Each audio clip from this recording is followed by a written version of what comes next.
I'm going to start off this discussion with this statement. Loading your spine is necessary to build and maintain its health and function. When I say that, I bet it stirred up some feelings of anxiety for some of you. If I'm shooting straight, that fear is probably fueled by a lot of misinformation spread through the internet and even by many healthcare providers. I just recently read an article headline that read, "Loading the spine contributes to low back pain." Not only are statements such as this misleading, but they are also not rooted in the scientific principles of how your body responds to loading.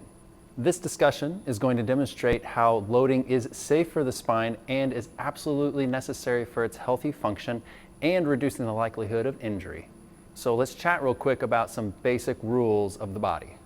First and foremost, it's really impossible not to load your spine. We do it every day. If you're sitting up watching this video, your spine is loaded. A load is usually thought of as compression. It's actually any force acting on the spine. As you move around and perform your daily tasks, pick things up, etc., those loads vary in intensity and direction.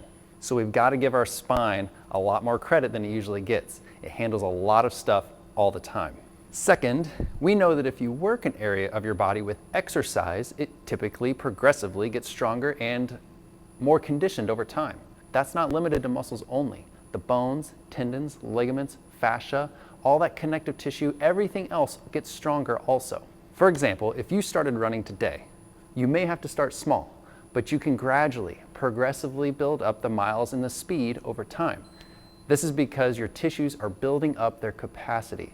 Now, if we could compare your lower leg anatomy on day 1 of your running routine to day 100, we would see denser bone, more fibers and resiliency of connective tissues. We would see greater muscle mass on day 100.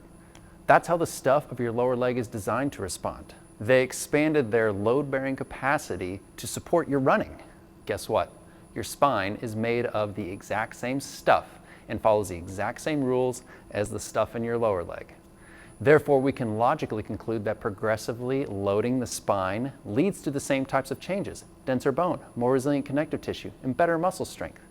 Greater load-bearing capacity. The only way to get a stronger spine is to load it. And the only time loading becomes a problem for any part of the body, not just the spine, is when the load exceeds the capacity of those tissues. Within the context of training, loading is intentional. When performing mobility drills, for example, you're adding a load to a joint as you move through a range of motion. We often use a position and/or active internal muscular contractions to add loads to train the tissues. When resistance training, you add load to movements. Whether you realize it or not, every weight you pick up is felt by your spine. Your spine is also responding to it. Another big point to hit is on the importance of training your spine outside of neutral. This means to train it and progressively load it in positions where it is bent, twisted, those other positions outside of what we would typically consider upright. Now you're probably thinking, why the heck would I do that? I've always been told to lift the flat back and keep a neutral spine. Well, we got to go back to those basic rules. You are already doing it every day to some degree. We cannot avoid it. Furthermore, most injuries to the spine happen outside of neutral. But here's the thing, the problem was not the position you were in, but rather that your tissues were not prepared for loading that it experienced while it was in that position. So while loading your spine in a neutral position is good and does help build up its resiliency and capacity, it still doesn't prepare your spine to handle those loads outside of that neutral position. I've seen some really strong people hurt their backs doing the simplest of things for that reason. As Dr. Andrea Spina says, you will always regret not training the ranges you get injured in. For that reason, we should progressively train as many ranges as we possibly can, because your tissues will increase their capacity to handle loads in all of those different ranges. As you do so, you will find that it further enhances the overall resilience of your spine. Now, if you consider what we do in mobility training of the spine, that's exactly what we do. We take the spine into a position that is very often outside of neutral, and we load it with internally generated forces and dig further and further into those ranges.